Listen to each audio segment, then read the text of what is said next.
l'association Shekina est une association caritative française, on va dire une ONG. Voilà, parce qu'en France, les associations portent aussi les ONG portent aussi le vocable d'association, donc association caritative loi 1901, que j'ai créée dans l'optique de venir en aide, en tout cas aux plus nécessiteux, on va dire les veuves, les orphelins. Mais nous menons aussi plusieurs projets dans le domaine de l'éducation, de la santé, du développement durable, de l'autonomisation de la femme. Voilà, pas mal de projets comme ça que nous menons. En Côte d'Ivoire, on a déjà fait plusieurs dons à plusieurs orphelinats. On va citer succinctement l'année dernière un don à la pouponnière de Yopougon, un don d'ordinateur à la salle informatique de la pouponnière de Yopougon. On va citer un don de près de 200 livres pour équiper la bibliothèque de l'orphelinat garçon de Bingerville. On va citer aussi plusieurs dons en nature dans plusieurs orphelinats, mais principalement cette année, nous avons été lauréats de 3 appels à projets.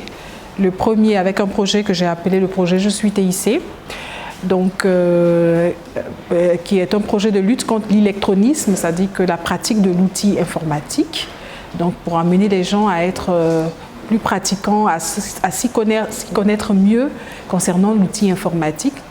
Ce projet a été financé par le Fonds de développement de la vie associative en France. Il a été mené en France justement. Et le deuxième projet, c'est le projet de culture hors sol et de développement en produits locaux, de transformation en produits locaux, pardon, avec les femmes de la région de Daloa, où nous permettons d'autonomiser 100 femmes avec ce projet financé par l'Agence française de développement. Et le troisième projet, pour lequel je suis principalement là en ce moment en Côte d'Ivoire, c'est le projet énergie solaire pour une meilleure santé en Côte d'Ivoire. Ce projet nous a permis d'électrifier 3 centres de santé en Côte d'Ivoire. Pour Guiglo, 2 centres de santé, Bébo et Béablo, et un centre de santé pour tout le Pleu, le centre de santé de Boobli. Donc, grâce à la fondation Nexence, nous avons pu électrifier ces 3 centres de santé et nous sommes là justement pour l'inauguration de ces 3 centres de santé électrifiés désormais. Mais les actions en cours, c'est le projet énergie solaire que nous venons justement inaugurer, mais qui prend fin véritablement en août prochain. Et le projet qui commence justement dès le 2 février, le projet de Daloa, le projet de culture, développement de la culture hors sol, donc une agriculture par la technique de culture hors sol, de tomates, piments, gombo, et une transformation par la suite par les femmes de la région de Daloa. Et bien sûr aussi pas mal d'autres projets que nous allons lancer dès mars prochain avec les femmes, parce que nous accordons un point d'honneur à l'autonomisation de la femme. Pour nous, une femme autonome, c'est une nation qui gagne, ce sont des enfants plus épanouis, c'est un couple plus épanoui et forcément la nation y gagne. Donc plusieurs projets comme ça et pas mal d'autres surprises qui sont sur la table des bailleurs de fonds que nous ne pouvons malheureusement pas pour le moment dévoiler parce qu'un projet ça vaut de l'or. Mais justement nous reviendrons d'ici la fin de l'année avec un projet qui est en très bonne voie, un projet d'hydraulique villageoise où nous prévoyons de donner des pompes solaires des pompes d'eau avec pompage solaire dans 5 villages de Côte d'Ivoire. Mais la précision, c'est que nous voulons que ce projet soit un facteur de réconciliation nationale pour notre pays, la Côte d'Ivoire. Donc ça va cibler 5 régions de la Côte d'Ivoire. On va dire par exemple le Cavali, le Guémon, le Lodjibois, le Béquet, le Ourodougou par exemple. De telle sorte que ce soit un facteur de réconciliation pour toutes les régions de Côte d'Ivoire et de façon symbolique, on va choisir 5 régions. L'inauguration, déjà demain nous partons pour tout le Pleu. La première inauguration se fait le 2 février pour le centre de santé de Boobli, avec la présence du maire qui n'a pas ménagé d'efforts en tout cas, donc qui nous annonce une forte délégation pour nous accompagner dans cette inauguration, le maire Denis Cazion, que je voudrais ici remercier pour pour vraiment tout l'accompagnement sur ce projet, enfin, sur cet événementiel d'inauguration. Une chose, c'est de monter un projet. Une autre, c'est d'être accompagné véritablement par les autorités locales, par les autorités gouvernementales. Donc le 2 février, l'inauguration de Boobli à Tout-le-Pleu. Le 3 février, 10 h, l'inauguration du premier centre de santé de Béhébo. Et l'après-midi, 15 h, l'inauguration du deuxième centre de santé, celui de Béablo. On va dire Tout-le-Pleu parce que d'abord c'est une zone qui a été véritablement touchée par la guerre. Moi je voulais des projets de centres de santé véritablement dans le besoin, mais aussi je voulais le facteur soulager certaines zones qui sont parfois oubliées. Vous savez, moi je travaille avec les Européens sur des fonds américains. Parfois les gens oublient que la Côte d'Ivoire c'est pas seulement Abidjan.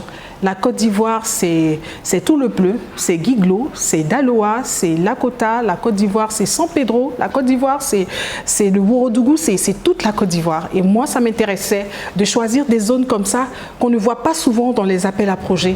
Et c'était là le choix. Et aussi, il faut dire que ces centres de santé sont vraiment dans le besoin. Vous imaginez que c'est un projet qui fait 15 000 bénéficiaires, 5 000 personnes par village.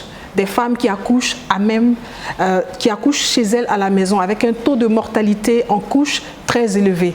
Déjà, les autorités sanitaires nous annoncent la hausse du taux de fréquentation des centres de santé parce que désormais, ils ont l'électricité dans les centres de santé et nous sommes heureux de participer au développement de la Côte d'Ivoire. Mais bien sûr, apporter la lumière, ça change quelque chose.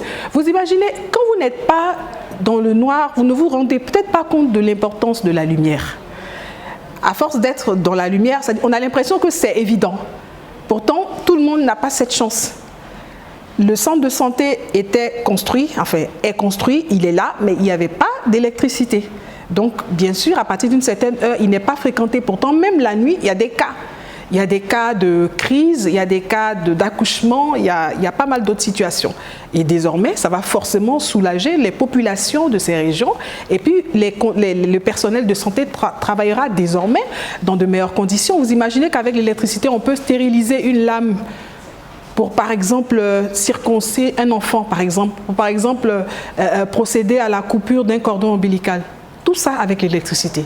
Donc on participe forcément, on apporte forcément du développement, on apporte de la lumière, on apporte un changement favorable. Justement, ça c'est un autre pan de projet. Mais pour cet appel à projet, vous savez, les appels à projet sont d'abord thématiques. Donc cet appel à projet, il disait appel à projet énergie et santé.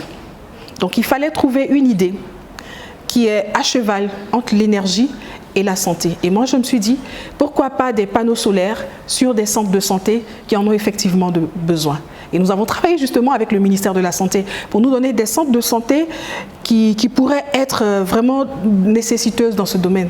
Il a fallu même ce projet pour que moi, je me rende compte qu'il y a des centres de santé en Côte d'Ivoire qui n'ont pas l'électricité. Voilà, donc ça change forcément quelque chose, ça apporte forcément une pierre. On n'a pas la prétention de changer le monde, mais nous croyons que nous pouvons apporter notre pierre à l'édification. Moi, je ne suis pas beaucoup technique. Je suis diplômée master Université Paris 10 en affaires internationales, négociation, gestion des projets. Donc, j'ai été formée à l'école de la France, enfin, à l'université en France, sur comment travailler sur les projets sur le plan international et en affaires internationales, etc. Et j'ai décidé de le mettre au profit de nos populations, au profit de l'humanitaire. Parce que chaque année, je vous informe que c'est des millions, des centaines de millions qui sont décaissés au profit de l'humanitaire.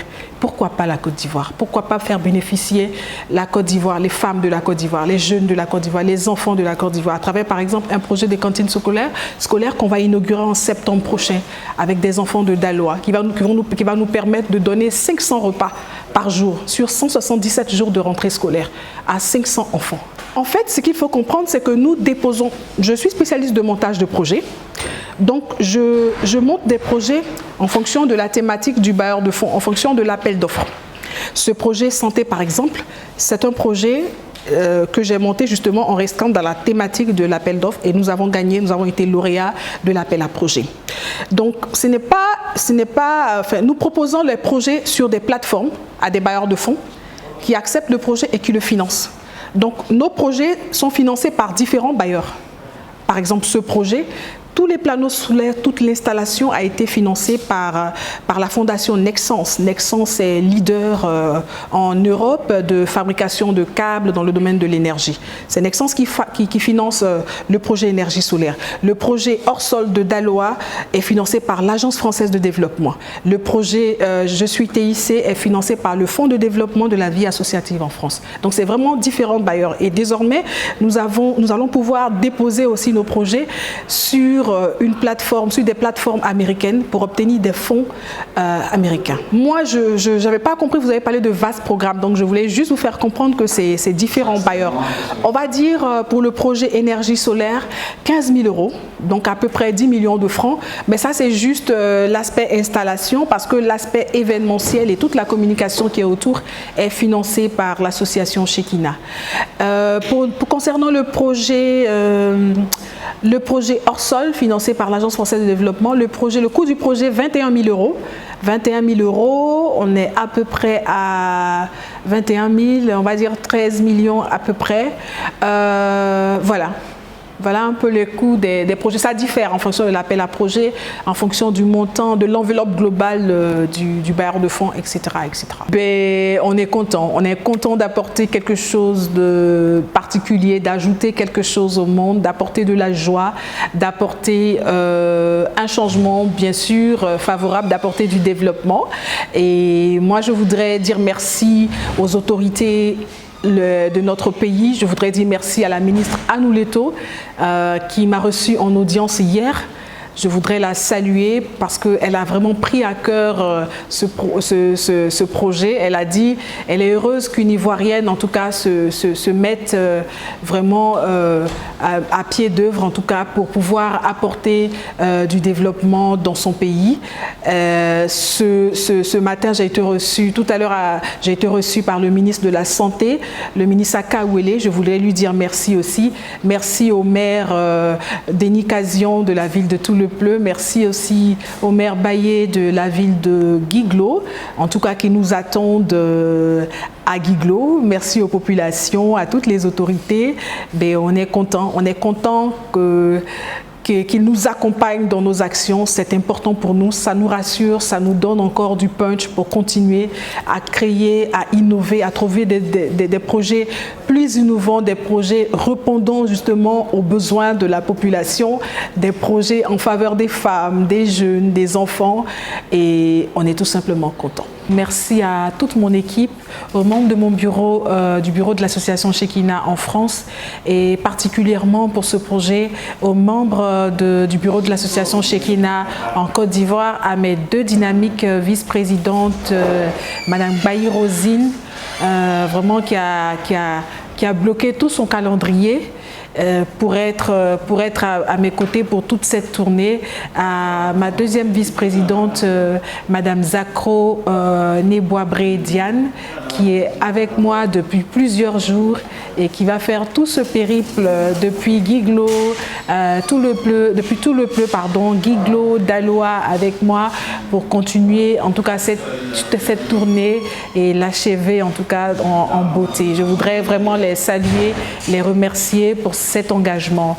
Un autre merci, je l'ai déjà dit, aux autorités. Un deuxième merci à mes partenaires. Le premier partenaire, c'est l'ONG IFD, Initiative for Development, qui nous ont aidés, en tout cas avec qui nous avons travaillé pour d'abord le choix des centres de santé. C'est eux qui nous ont permis de trouver les centres de santé qu'il faut, qui nous ont mis en contact avec les premières autorités de la santé, les directeurs départementaux de Guiglo et de Toulouse, pour pouvoir identifier les centres de santé dans le besoin, parmi lesquels nous avons choisi les 3 premiers qui ont été financés pour cette première partie du projet et aussi qui ont participé au dimensionnement, etc. Et le deuxième partenaire que je voudrais saluer, c'est Lumos. Ils sont leaders au Nigeria, ils sont leaders au Ghana, dans plusieurs pays anglophones. C'est Lumos qui a installé les panneaux solaires sur les centres de santé, les 3 centres de santé que nous venons inaugurer, projet et avec une efficacité que nous voudrons saluer. Et nous croyons qu'avec Lumos, nous pourrons y aller plus loin, en tout cas sur d'autres projets encore. Nous voulons leur dire merci parce qu'ils ont compris le besoin, ils ont respecté le timing, ils ont respecté toutes les normes sur lesquelles on était d'accord concernant ce projet. Et je pense que c'est assez.